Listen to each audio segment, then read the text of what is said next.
All right, a quick update on the little loader here. As you can see, I got the loader and the hood off. Started looking at this front axle and how it's bolted to the frame.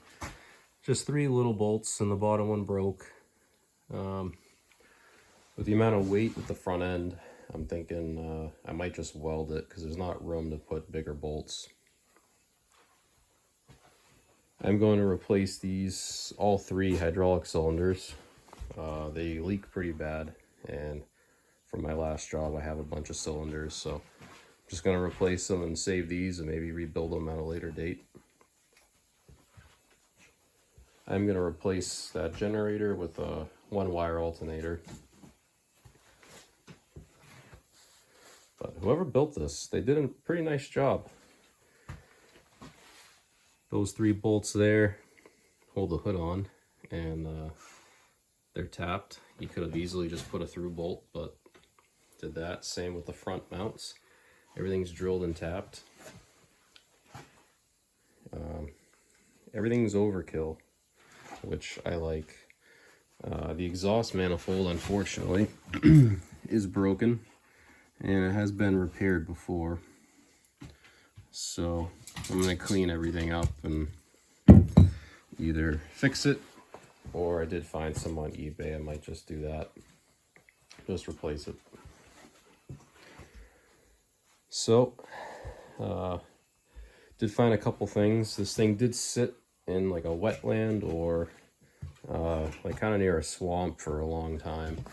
And you can see here, this filled with water and split. There's no drain holes. And you can see how thin that brace is. Everything's towards the back where it gets, real crusty and thin. The transmission, it might be hard to see, but that also must have filled with water and split. There's no oil in it. So, gonna have to braze that back together. Not a huge deal. The clutch linkage, completely worn out, but it does still work. So I'll probably take all that apart and machine a new collar, weld it in that pedal. Probably make the whole thing greasable. I did start taking all the electrical out of it. Gotta replace everything. So there's the pile so far.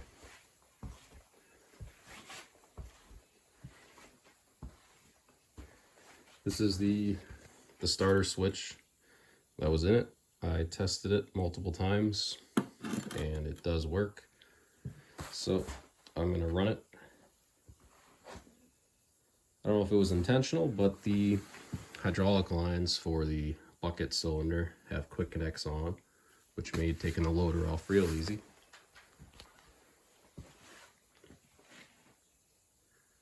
I do have another steering wheel and a seat. The seat's fiberglass, so anytime you touch it, you just get splinters. And the steering wheel is very thin. So I have a couple in the bay next door where the Model T is, so get those mounted up. I do have a master cylinder for it already. One of the Wilwoods off of my wheeling rig. And eventually, with another cylinder, another control, I want to put a 3-point hitch on this thing for a rototiller and probably a weight box, depending on how useful the loader is. And some different wheels and tires too. Get some bigger ones on the back and maybe some skinnier ones on the front. These are probably just rear tires off a lawnmower. So definitely got a decent list of stuff to do, but keep working on it.